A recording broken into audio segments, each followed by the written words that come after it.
আবার দেখো অনেকবার বন্ধ হয়ে গেল কিন্তু প্রেসার কুক ক্লাস দাও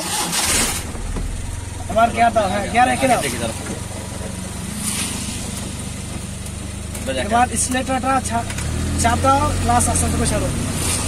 ওটা না একে ছিল না গিয়ার হ্যাঁ কিনে ছিল গিয়ার চেঞ্জ করো গিয়ার চেঞ্জ বাস ছেড়ে দাও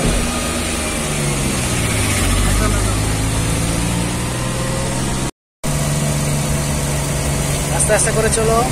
গিয়ার চেঞ্জ করো বাস হ্যাঁ চলো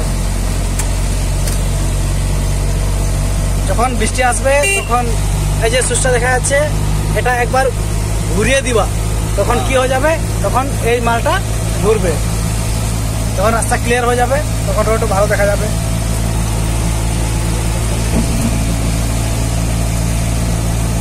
এবার সামনে উঁচু আছে যেহেতু পাহাড় আছে যখন পাহাড়ে উঠবা তখন গিয়ারটাকে কমাই নিবা তো এখন ঠিক আছে চলছে যখন পাহাড়ে উঠবা তখন বেশি লোডে তখন এক বা দুই গাড়িটা চলবে